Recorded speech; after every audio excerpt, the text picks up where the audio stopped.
Empty plains. Flat, open, featureless. An endless horizon of empty earth. Beneath you, something shifts. You look down, your feet standing above a spring, small and trickling, burbling up from the ground below. The waters spew forth and begin to spread, rapidly drowning this endless expanse around you.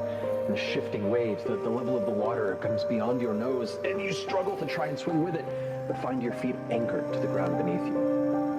The surface escapes you upward, leaving you in freezing depths, fathoms below.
Around you in all directions. Wonder. A single massive yellow serpent eye appears before you. Then another, big and small. Your entire periphery becomes dozens and dozens of different yellow eyes. Return.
following its wishes if it could, but it didn't.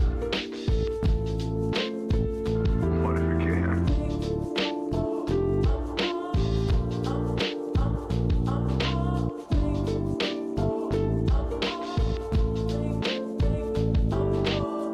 Why hasn't it? I don't know. One thing I am sure of, though, it feels stronger. It feels more present, closer, closer, closer, closer. Wow. I mean, my dreams are one thing, right? But that shit is, It looks uncomfortable. it's real.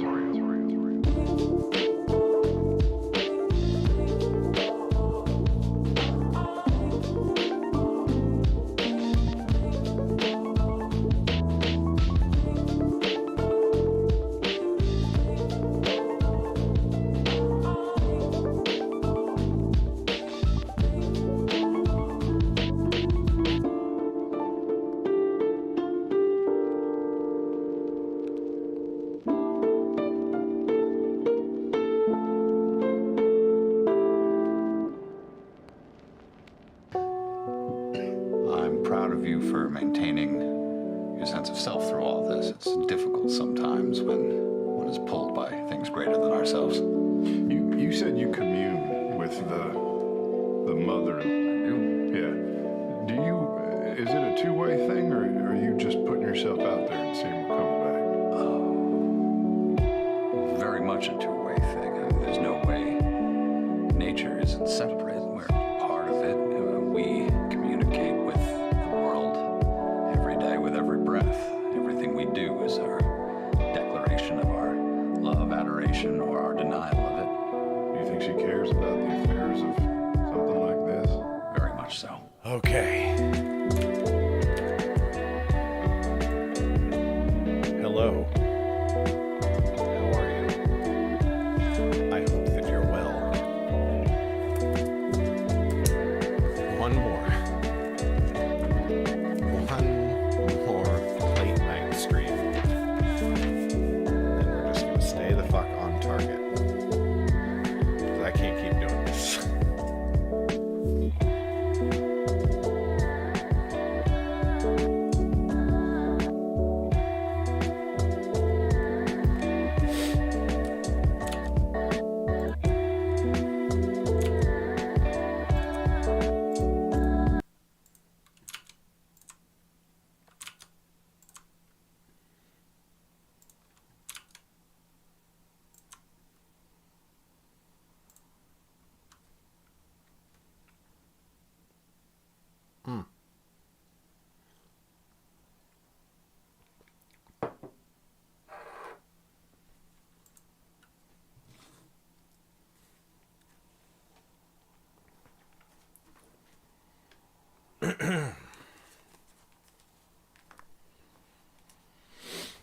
Okay.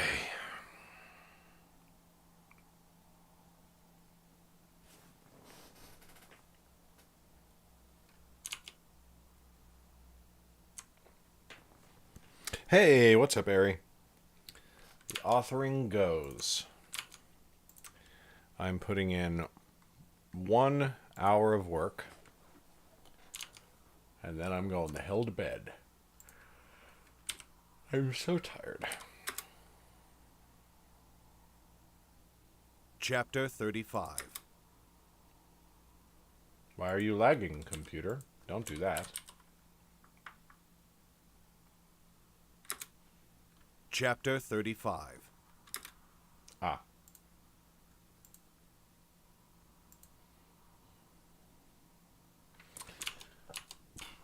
How are you this fine evening, Ari?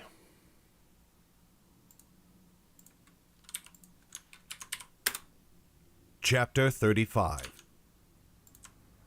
I will go first, said Jem. Let me, said Naya. If there are foes on the other side, you would be of little use. I am smaller, and if there are foes, I will see them first, countered Jem. I will be able to tell you so that the situation may be resolved with stealth rather than by alerting the whole kingdom to our presence. Lauren looked up from where she and Chet were tying up the servant girl in the corner using the cloak of the slain guard. Let Jem go first, He is craftier than any of us. With her dagger, Lauren cut a strip of cloth from the girl's dress and shoved it in her mouth, and then tied it in place with another. I do not doubt it, sneered Naya, glaring down at the boy. Jem slipped into the dark hole in the wall and crawled over the edge of the wooden platform, clinging to the rope in the darkness. I cannot see how far down it goes, he said. But the rope is sturdy, and there are many rough patches on the wall where you may place your feet. It will not be too difficult to climb. Still, you may wish to rid yourself of the chain shirt, Naya, said Lauren. Doubtless that will only make things harder. Naya arched an eyebrow. I will keep it, though your concern is touching. I think it will come to fighting before we leave here, and I would not be defenseless when it does. Suit yourself, then. One by one they entered the darkness behind Jem. First Lauren, and then Naya, and finally Chet. The rock pressed in close, with only a few handbreadths to either side of them. Jem had said the climb was not difficult, but that was because his tiny body fit far more easily than any of theirs. The air grew stuffy and hard to breathe, and it was worse the farther down they went, so that Lauren guessed the only source of fresh air must be above them. Sky above, it stinks here, said Chet. Can you imagine how terrified Annis would be if she had come with us? Said Jem. He snickered, but then went silent. Still, I wish she had. Still you're prattling, said Naya. There could be foes less than a pace away from us even now. There could be foes less than...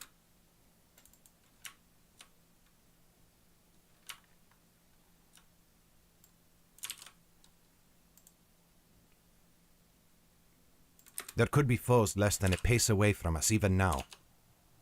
Indeed, they passed several more doors like the one they had used to enter the shaft. There did not appear to be one on every floor, but almost, and from the edges of each came thin shafts of light. It was the only illumination they had, and barely enough for them to see by. Lauren wondered what would happen if another servant came to use the dumbwaiter and pulled on the rope. Would they all go plummeting into the darkness to land in whatever hole lay below them? Go faster, Jem, she hissed. She guessed that they had passed 7 floors now, but then, as they kept going, the air grew sweeter. They could breathe more easily, and she felt a draft upon her arms. And far, far below them there came the sound of rushing water. The stream, thought Lauren. It must be the same stream that ran out to skip beside the main road. It ran out of the mountain itself. Of course, what better way to dispose of the stronghold's waste? No doubt there was some station upriver where they could collect fresh water, which would let Yawamba withstand a siege for almost any length of time. By using this shaft and others like it, they could dispose of their rubbish, their unused food, and even the contents of their chamber pots. But Jem had stopped, and she almost stepped on him as her thoughts wandered. 15, whispered the boy. This is where she meant to send the food. He paused there a moment, listening. I do not hear anything on the other side. Then give it a push, said Lauren. He tried, but in the dim light she saw him shake his head. It is shut. Climb down a bit farther, she said. Let me try. Jem slid farther down the rope, and she took his place at the door. Jem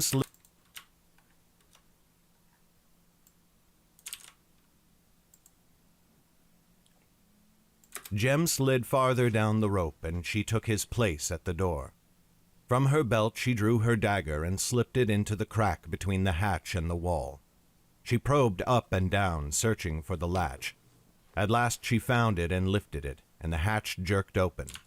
It sounded loud as a thunderclap after the long silence, and they all froze, but from the other side there came no sound. She stuck her head through the opening. The room beyond was another servant's room, and it was empty. Carefully, silently, she slipped out. Naya followed her quickly, and then came the boy, and then Chet. The air is even worse here than it was in the shaft, said Chet. I think I might choke.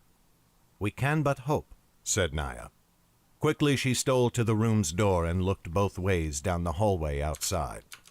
No one. but they hear sounds from that direction. Lauren went to the door and heard them too.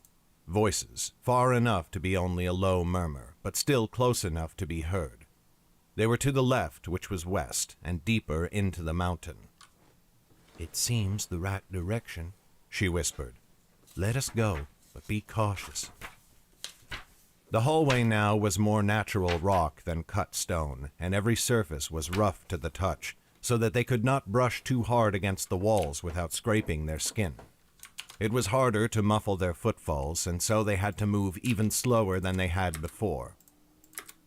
It was harder to muffle their footfalls, and so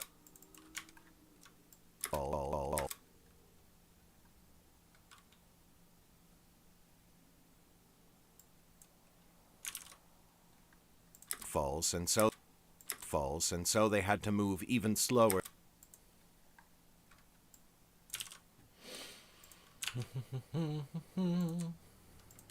It was harder to muffle their foot. Hey, Kara.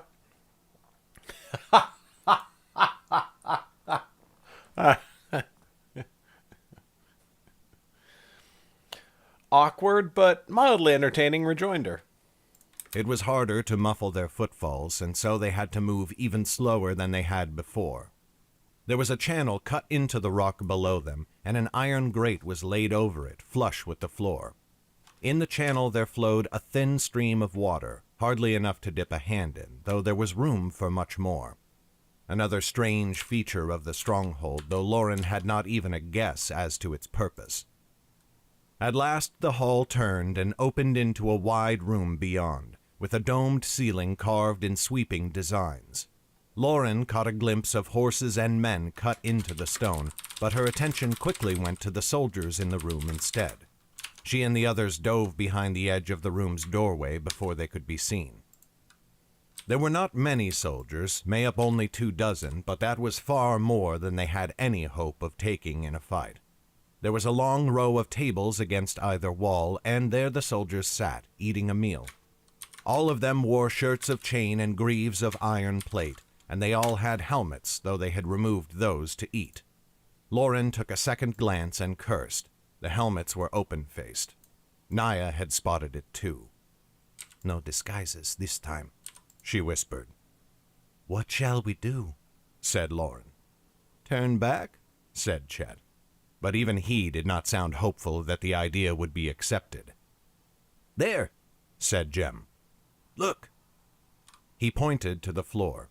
The same channel that had run beside them ran through the center of the mess hall and out the other side, and it was far removed from the tables where the soldiers sat. "It will be a tight fit," whispered Chet. "And filthy," said Naya. "Mayhap we can find a way to sneak around." "When did you care about a little dirt?" said Lauren. "It is the fastest route for certain, and already I worry that the servant may be discovered at any moment." They could not argue with that, and so together they stole back down the hallway.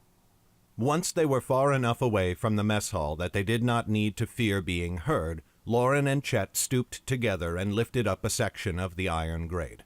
It lifted easily enough, though the iron scraped on the stone with a noise that made them all nervous. "In, quickly," said Lauren, placing the grate to the side. Naya took off her sword, and, holding it in one hand, she crawled into the channel. Jem was just behind her. Chet motioned to Lauren. "I will go down first and lie on my back. Lay down one end of the grate on top of me as quietly as you can, and I will do my best to hold it up while you crawl in. I can lower it down from below." In a moment they had done it. From beneath the grate, Chet held up one side of it so that it slanted, and Lauren slid in beside him. As they pressed up against each other for a moment, she kissed his cheek. "For luck," she said. He grinned and slowly lowered the grate, following her as she slithered along the channel. The water they crawled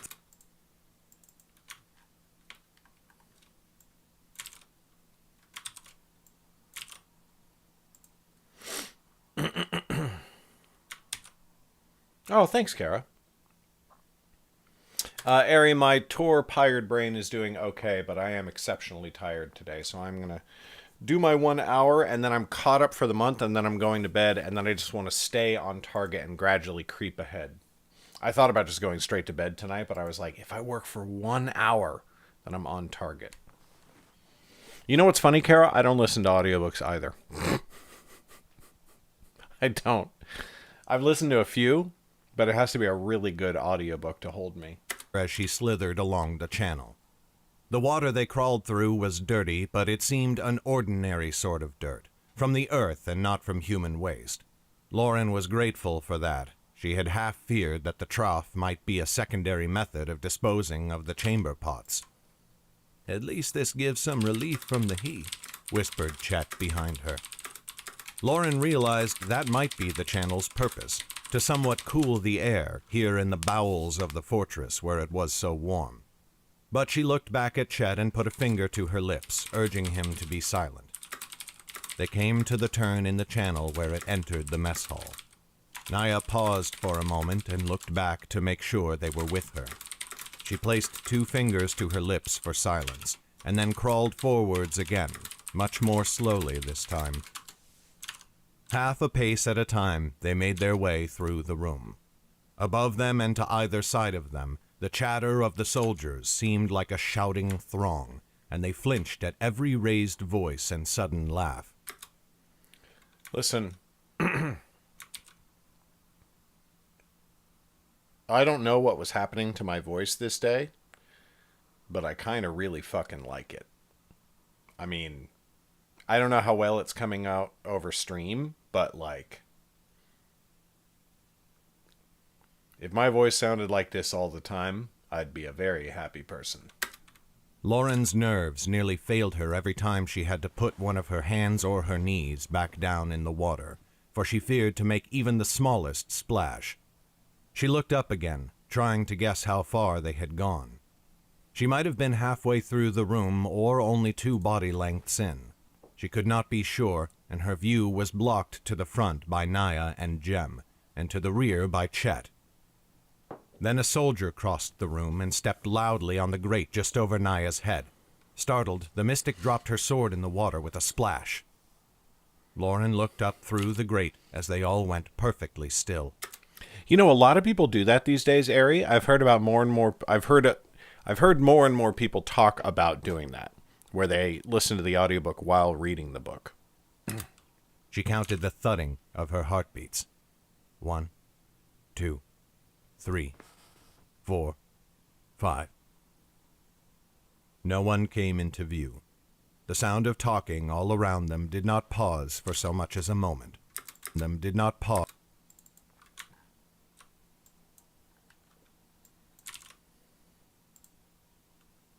All around them did not pause for so much as a moment. You're not wrong, Kara. Most people hate the sound of their voice recorded. And when I first started voice acting, when I was like 19, I kind of did. I thought it was okay, but one thing that I was not expecting was I thought that my S's were a lot more sibilant than they actually are. So when I listened to them on a recording, it sounded to me like I was talking like this. Like I was doing a bad Sean Connery impersonation, but only the S's.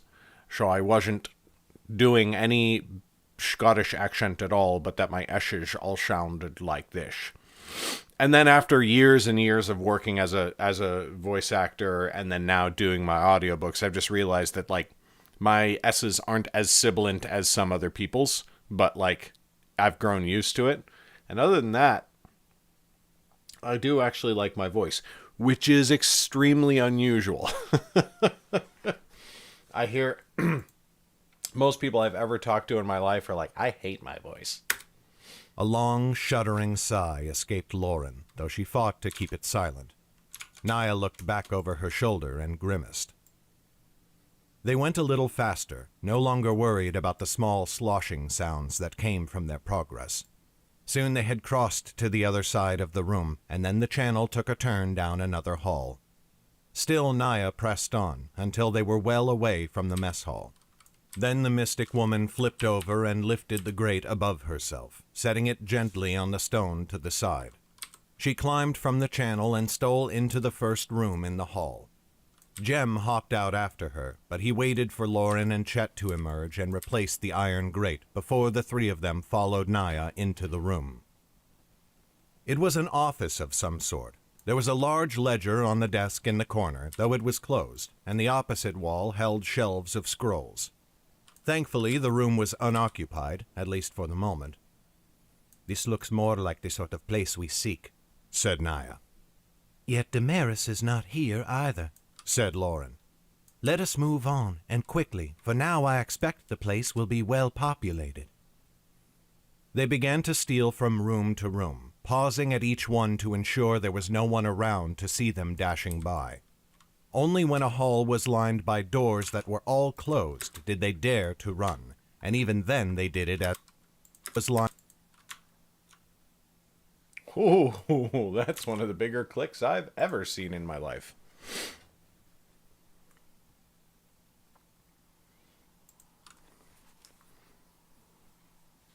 I hear that, Kara. Hall was lined by doors that were all closed did they dare to run, and even then they did it at a crouching sort of shuffle to keep quiet. But they only found more often sort of shuffle to a crouching. Ooh, look at that big pop. These lower frequencies right here. Then they did it at a crouching sort of shuffle to keep quiet. But they only found more offices and rooms of accounts, and once a study, with a fine upholstered chair and many books upon its shelves. They passed a grand staircase, with banisters of wood embedded in the stone walls to either side, and the entire length covered by a woven stair runner. It was patterned like a fine rug, and the edges looked new, but the middle was worn and dirty. Jem stopped and stared at it for a moment, but Lauren took his shoulder and pushed him on. Finally, Naya rounded a corner and stopped dead before immediately backing up into Lauren again. They pressed themselves to the stone wall, and Naya met her gaze. She held up 2 fingers and then pointed at the sword at her hip. 2 guards, both armed, in the next hall. Lauren nodded and then slid around Naya to see for herself, peeking her. Lauren nodded and then slid.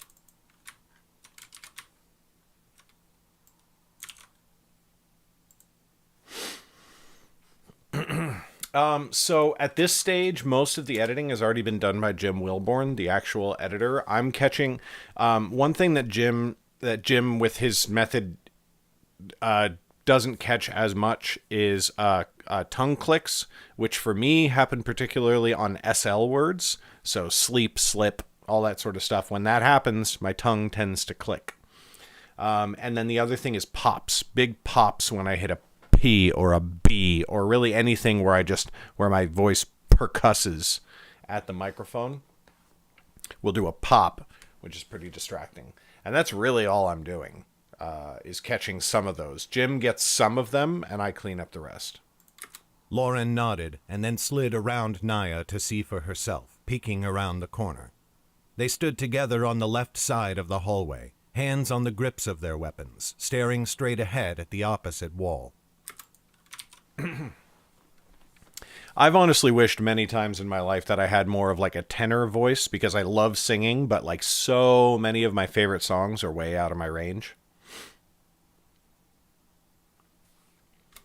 But then I narrate audiobooks and I'm like, oh no, I like being here. This works fine for me. From within the room where they stood guard, Lauren could hear voices. Some were deep, some were shrill, but they did not speak over each other, and she could make out each of them with crystal clarity. And she heard one that she knew better than most in Underrealm. A powerful, velvety voice, almost melodic, rich with power and well used to it. The voice of Damaris of the family Yeren. She drew back again. "Come," she whispered, motioning towards an empty room they had passed. The door was open, but Lauren had seen that it had a bolt. They entered the room and closed the door behind them, and Lauren slid the bolt into place before turning. Holy shit. Lauren slid the... See, so this is the SL click that I'm talking about. This is my most common voice tick. Slid. That click, I don't know how well it comes in over stream, but it's Slid. and you can see the click right here. You see that big ol' ugly Slid.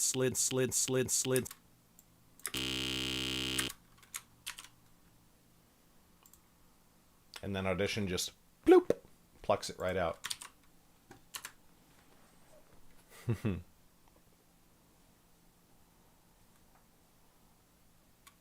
And Lauren slid the bolt into place before turning to the others.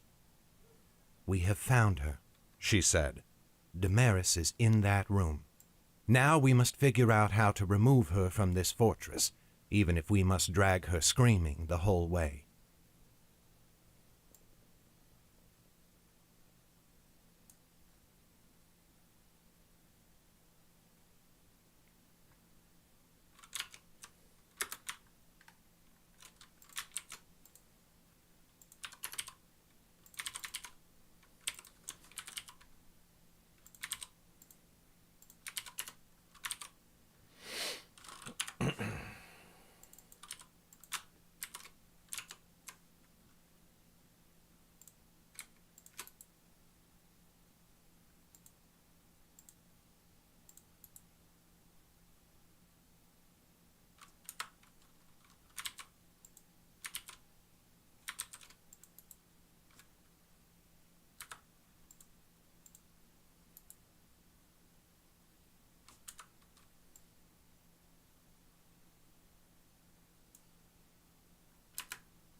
What chapter is this? Chapter 35? Ooh, I am fading stream. If I'm being totally honest with myself, this is probably diminishing returns on the work that I'm doing right now. But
Ba-ba-ba-ba.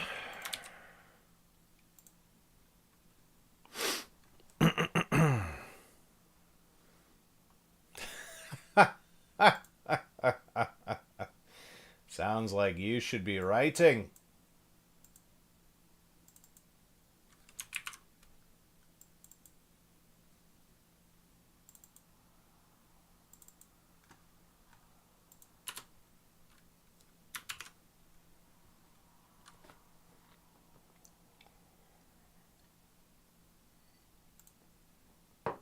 Oh.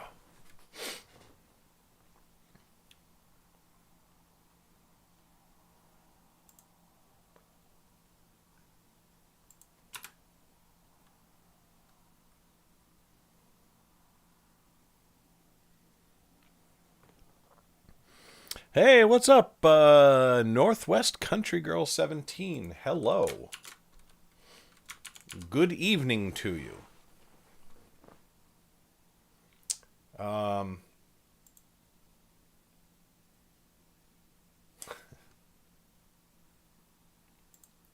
Okay, I'm going to close you. We are uploading to you. You're uploaded, and you're uploaded. Good. All right. Chapter 35 done. What was I doing? This. That's right. I remember now. Oh, shit.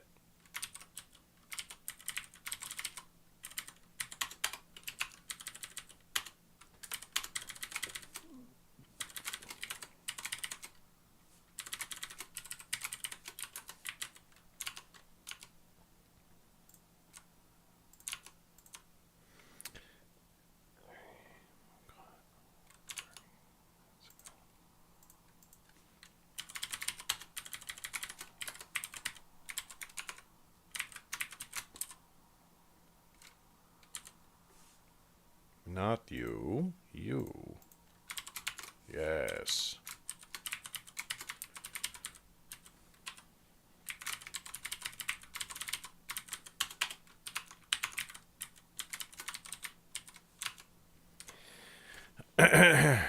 Yeah, I hope you're having a good night too. What I was going to say just a moment ago was, who wants to see the new cover art? Because I would like to show you. This is more or less final. This is pretty final. I have to add titling and the actual cover design and everything like that. But, yeah. Check this out. Here we go.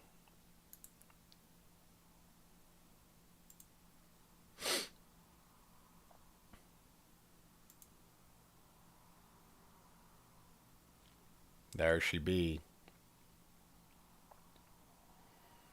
Here, let me see if I can zoom in on the only part that any of us care about, which is the characters, of course. There they are. Big damn heroes.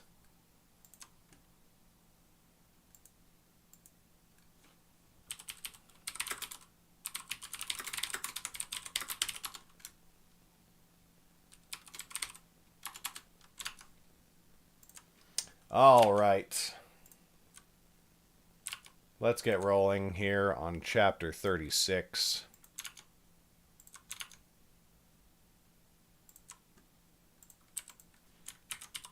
I know. I love it. I love it so much. It looks so good. I love Oris's arm. I love Oris's arm so much. Half of the feedback that I kept sending back to the artist, like I sent the cover brief, and the artist, you know, did some cover design, did some art, sent it back, and I was like, it's looking good so far. Can't wait to see it as it develops. Her arms need to be bigger. Sent the artist was like, okay, works on the art some more. Sends back the next version. I was like, fantastic. Her arms, they should be bigger. Here are references for arms like I'm thinking about.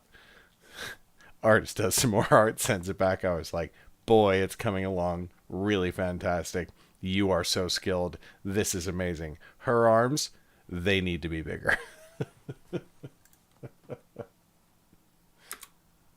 Chapter 36.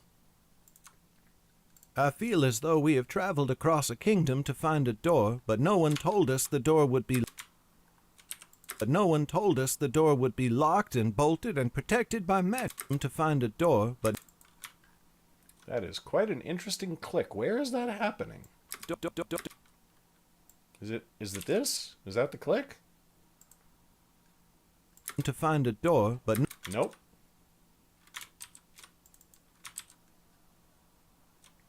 door.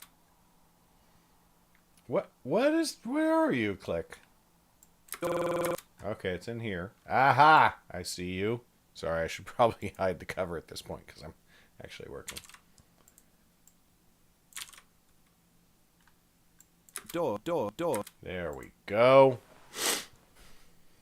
Find a door, but no one told us the door would be locked and bolted and protected by magic besides, said Chet. Tell me I am not the only one who sees this as hopeless.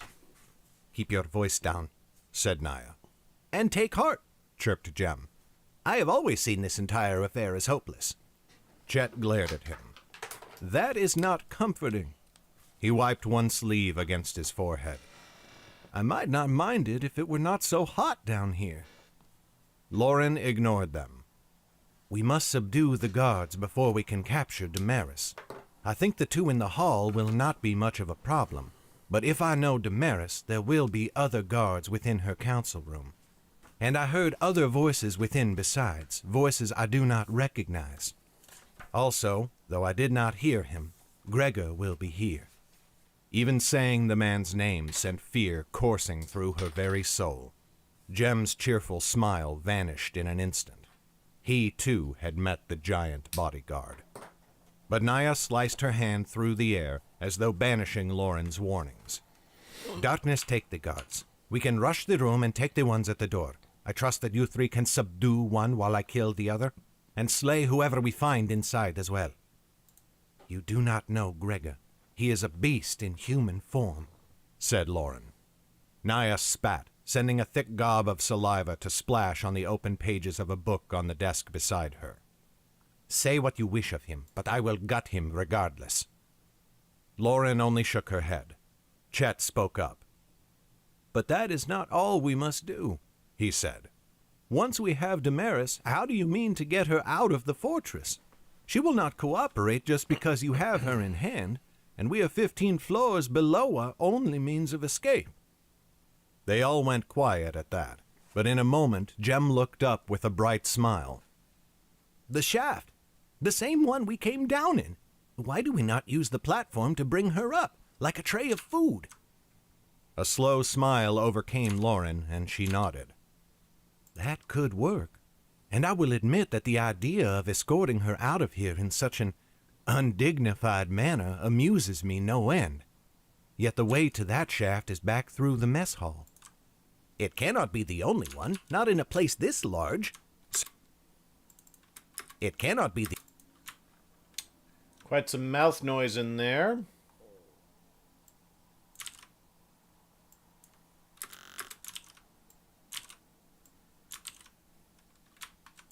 It cannot be the only one, not in a place this large.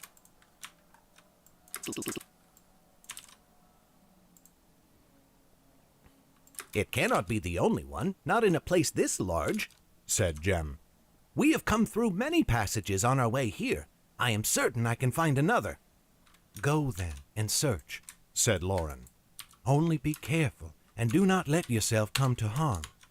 Yes, my lady, said Jem. He gave her a quick half bow and vanished. Naya rolled her eyes. That leaves us with the council room, said Lauren. We can take the... Naya began. We cannot take the guards, said Lauren, shaking her head. Not with any degree of certainty.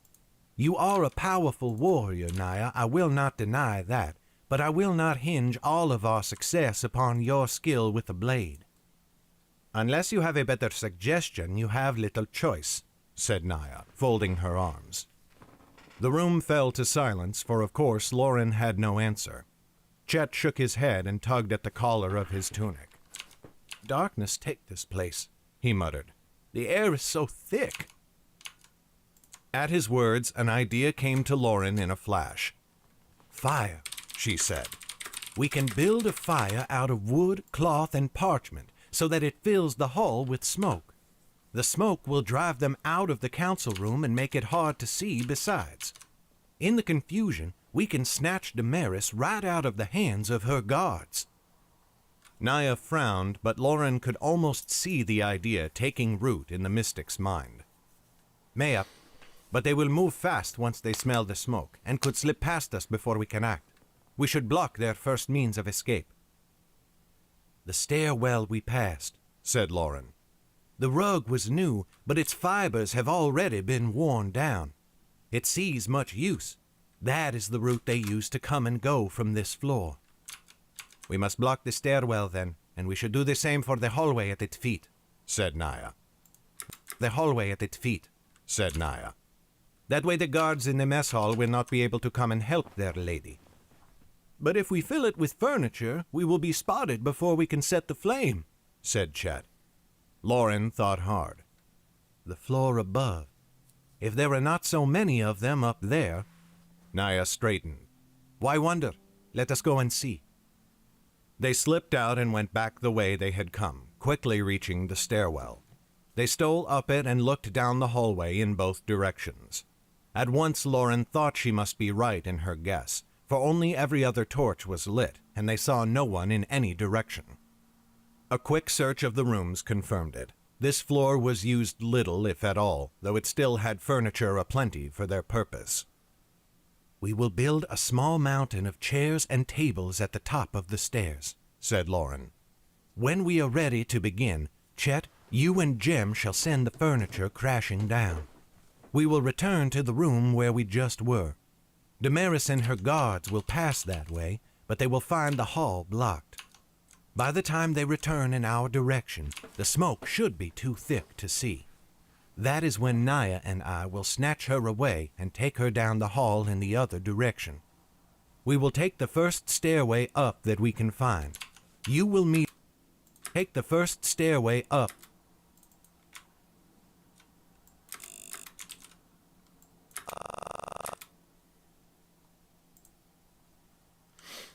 Way up that we can find. You will meet us there. Then Jem will take us to the shaft leading up, if he can find one.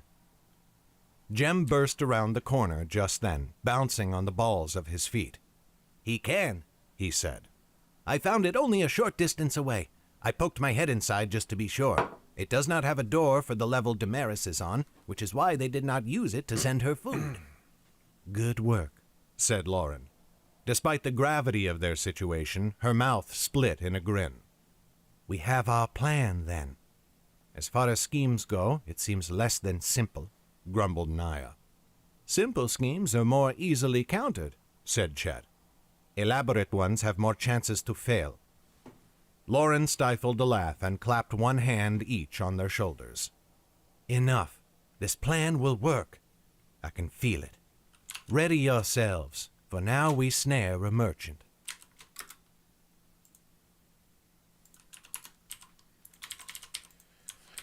Dun dun dun! I just realized I did that sound very wrong. I meant to do more of a dun dun dun, and instead I did the Mortal Kombat fatality sound. Dun dun dun. Fatality.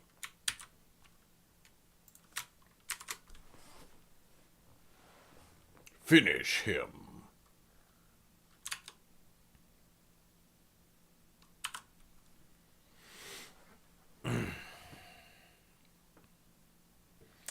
Okay, one more chapter, and then I get to go to bed.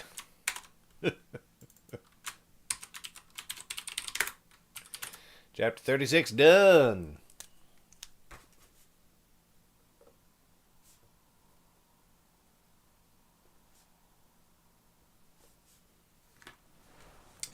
Where do we go from here? Where do we go from here? We love to the spirit of freedom. We got nowhere left to go. We got nowhere left to go. We got nowhere left to go. But I know I'm not alone.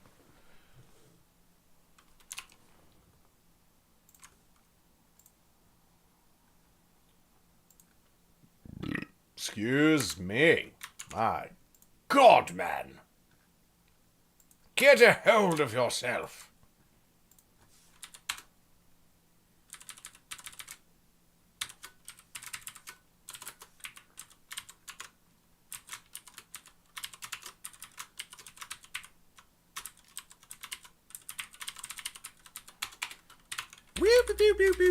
Ah, that notification was very loud in my headphones.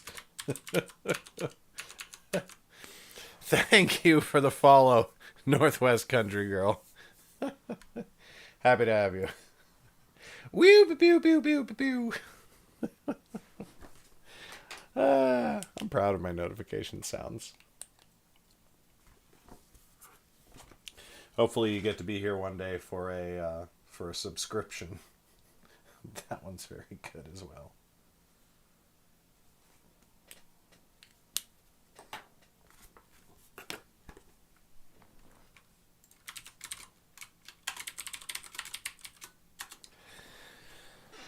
$36.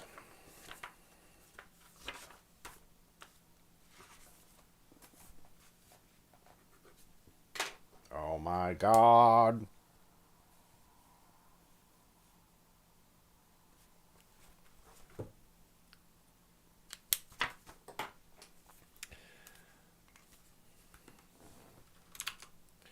Now we're starting with 37. What? I'm 37, I'm not old. Well, I can't just call you man. You could call me Dennis. I didn't know you were called Dennis. You didn't bloody well bother to find out, did you?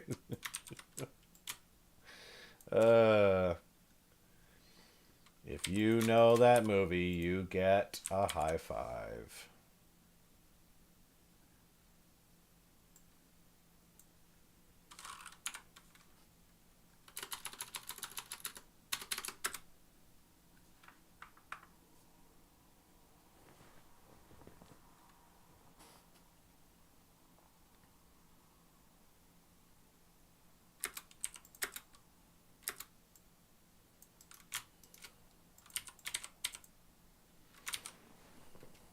Yeah, I find that keeping up with other writers definitely helps me be like, I should do more of that.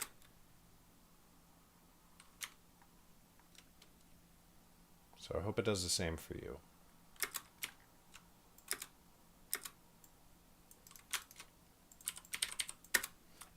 And pretty soon here I'll get back to actually writing, which is probably even more motivational.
Chapter 37.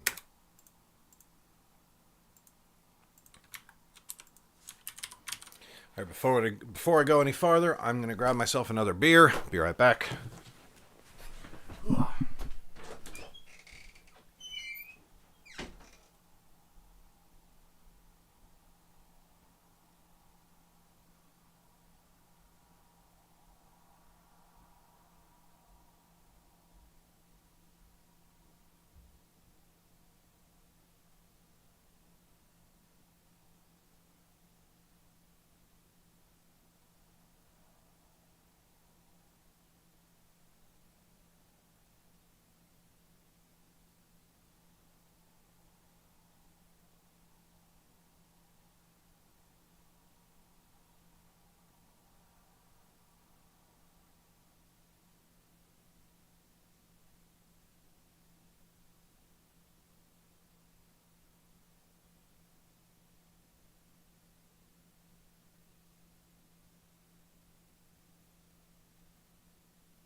What the fuck? What the fuck? The internet is such a place. It's just such a place. Oh, God, they crack me the fuck up.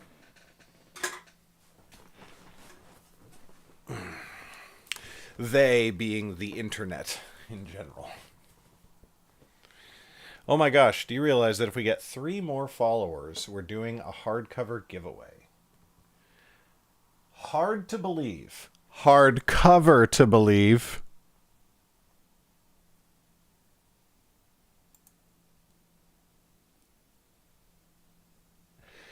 I apologize. Chapter 37. Lauren and Naya ran hurriedly from room to room on the lower level. They built stack to room on the lower level.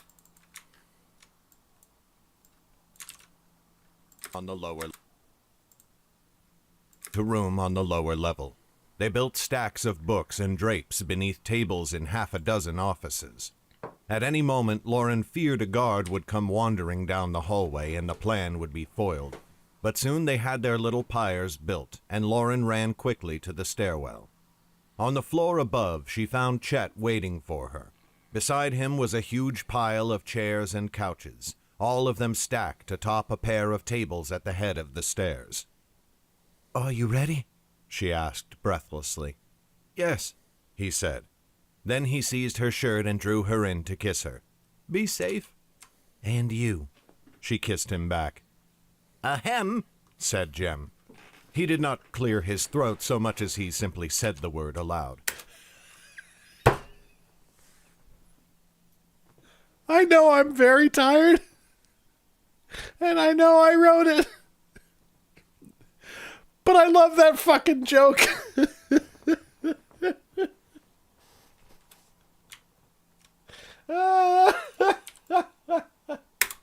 "Ahem," said Jem. He did not clear his throat so much as he simply said the word aloud. "Oh, be silent, Jem." She fled back down the stairs to Naya, who had been watching them. As they ran down the hall towards the first room to set their fires, Naya arched an eyebrow. "Do I get no such consideration?" Lauren ignored that. "Here." She took a torch from a sconce and placed it in the mystic's hand before seizing another for herself. They split off and ran to separate rooms. In the first, Lauren thrust the torch into the pile of books. The dry parchment caught at once. The smoke was even thicker than she had thought it would be, and she quickly ran to the next before it grew too heavy to breathe. 2 more fires she set, and at the last one she threw the torch into the flames. She and Naya met each other in the hallway and ran back to the room where they had concocted the plan. To ease their breathing, they held the edges of their cloaks over their noses and mouths. Scarcely had they shut the door before they heard shouts from Damaris's council room, and they quickly pressed themselves to either side of the door to wait. Many boots came tramping towards them, and Lauren tensed. The party passed them by, the guards rushing their lady towards the stairs. Any moment now, Chet and Jem would throw down their barrier. A crash shook the walls, ending with the sound of splintering wood, shards of it scattering upon the stone floor.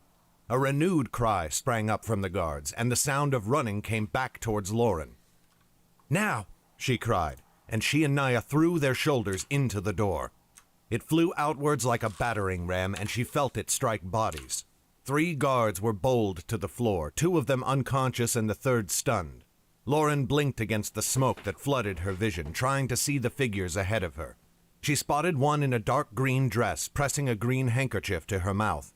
Lauren seized an arm and dragged the figure forwards. The face came into view, and her heart skipped a beat. Damaris of the family Yeren stood before her, in Lauren's clutches at last. "We have her!" cried Lauren. "Go!" She dragged Damaris off down the hall. The merchant's eyes were still pressed so tight against the smoke that she had not realized who had taken her arm. But Naya did not follow them at once. Behind Damaris there were several other figures, some in the fine clothes of merchants or noblemen, and others in guard uniforms. Naya slew them all. Lauren paused for a moment, horror-struck. First, Naya cut down the unarmed figures in the fine clothing. Then she attacked the guards. The smoke had begun to work on her by then, but the guards were nearly poisoned from it, and they all fell beneath her blade. She hacked them down as though she had gone mad, leaving them mangled on the floor in their own blood. Lauren could not stop it. She could not help them, so she turned and ran. It was a long way before she found another stairwell. This one was plain stone, and it was crumbling, so that she had to take care with her steps. But as she started her ascent, Damaris began to recover from the smoke. It was plain stone, and it was crumbling, so that she had to take care. Woof. That's a lot of care with her, so that she had to take care with her steps. But as she started her ascent, Damaris began to recover from the smoke at last. From the smoke.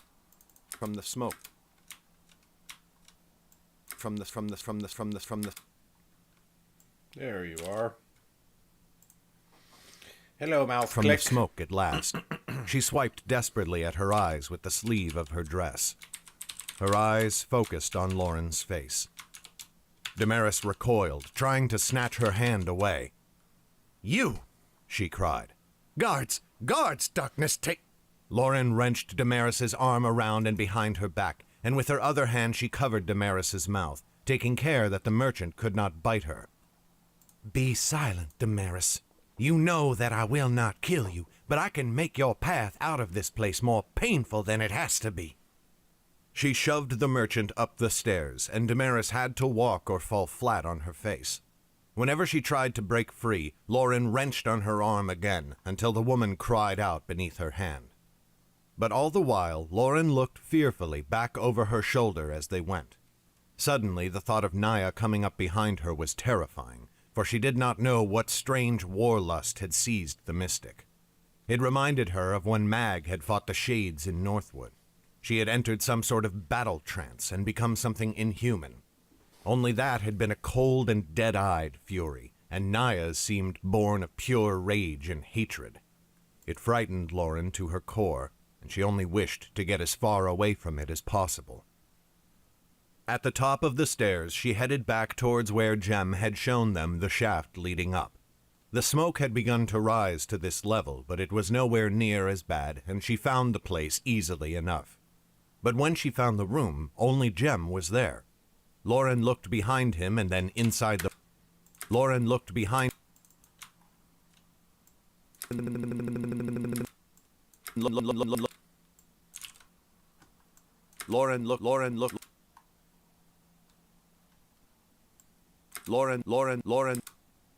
Look.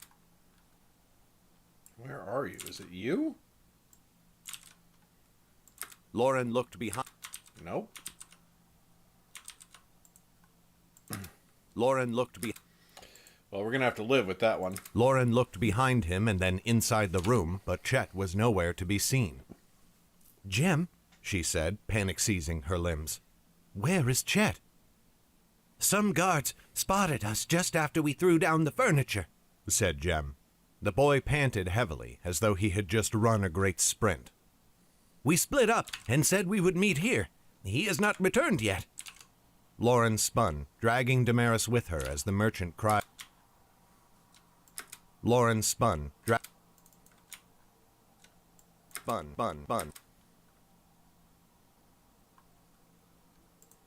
Rough day for mouth noise. Holy shit.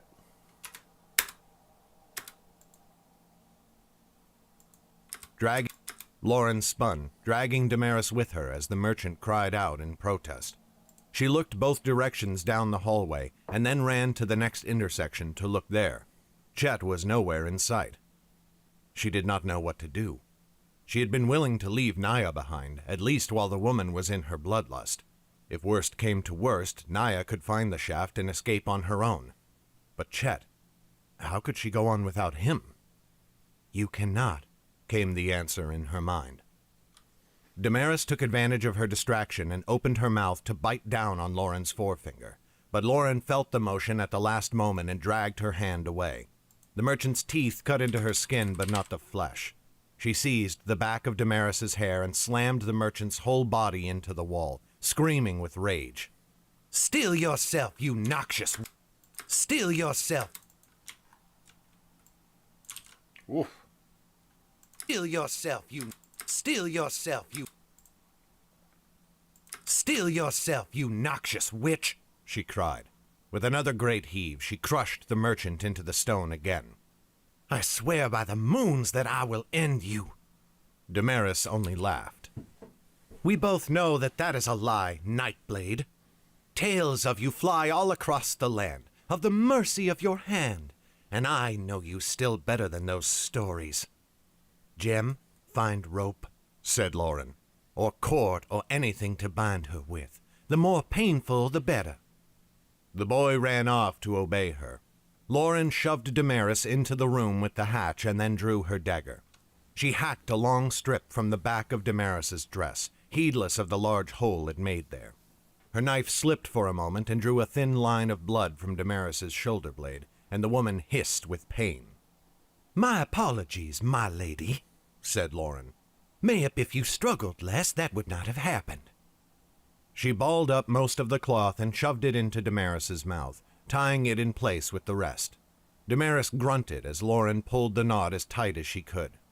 Jem returned in a moment with a thin rope that looked as though it had once belonged to fine drapes, though Lauren could not imagine why there would be window coverings in this place, so far from the sunlight. Lauren!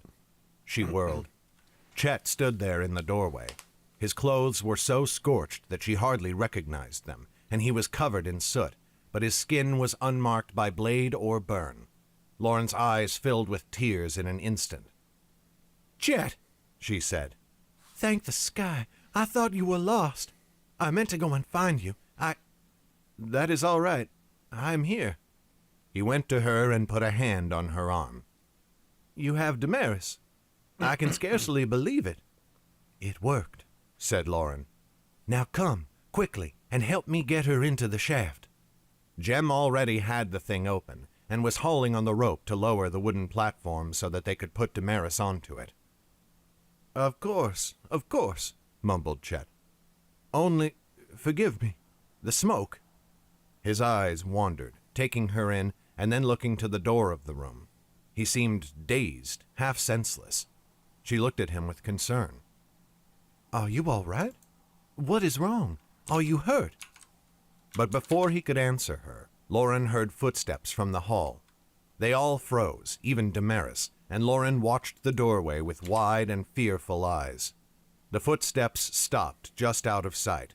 Then, with 2 great staggering steps, Naya appeared in the door. Lauren's first instinct was to loose a sigh of relief, but then she tensed again. The mystic had taken a wound in the fighting.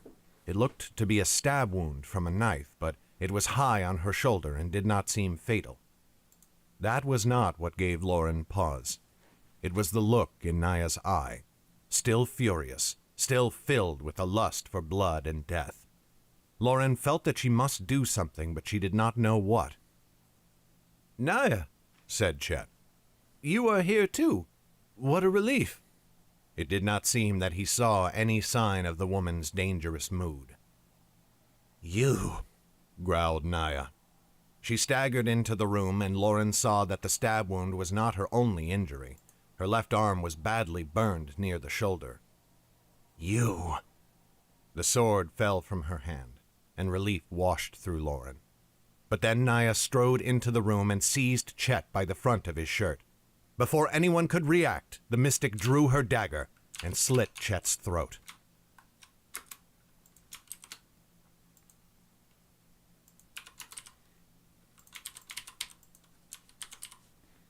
That's gonna fuck some people up.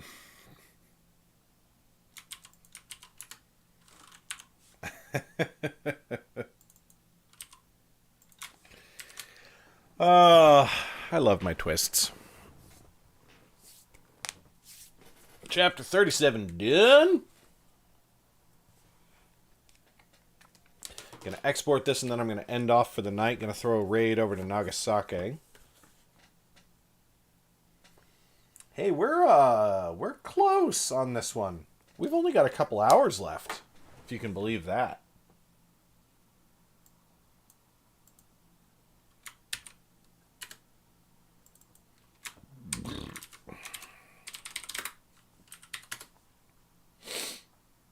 Oh.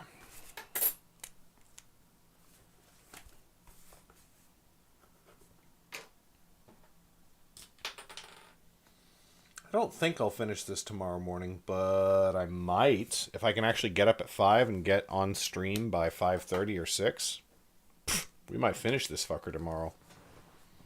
Can you believe that? I can't actually believe that. But anyway. Okay, that is uploading, and we are done for the day. For the night, I should say. At 15 hours of production. And caught up for the month. I can't believe it. I cannot believe it. Normally, when I slip out and fall behind target for a month, that's it. That month is doomed. I say normally, every time I've fallen behind on my monthly targets, I've never caught up. Literally never since I started writing. This is the first time in 10 years that I've done this. What can I say? I am motivated to get back to full-time writer status. That's what's going on. Oh, Lord. All right, I'm going to throw a raid to Nagasaki. We love Nagasaki. She's an awesome queer streamer, variety streamer, games. Awesome, lovely, wonderful person. Honestly, one of my favorite people online. So give Nagasaki a hi from me. I will be back tomorrow sometime, hopefully by 6 a.m. I'll be up and on and streaming, and I will be pretty close to finishing this audiobook, which is pretty exciting. Thanks, y'all, for being here. Peace out. I will catch you next time. I will leave you really quickly with the book cover again. Oh my God. Look at them. They're so good. All right. Peace out, everyone. Bye.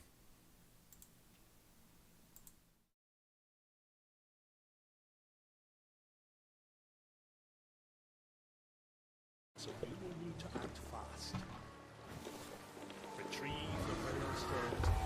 Novel, sweet darling. Thank you for the raid. How are you doing? Everything you need to know is in your Have a productive night.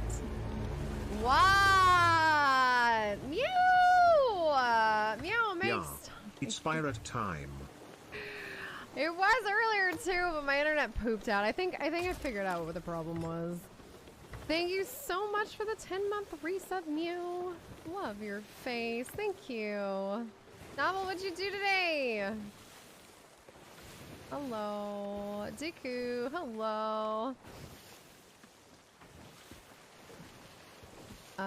Just got back the cover art for my next book, and I'm so freaking excited. Ooh, very cool. Very, very cool.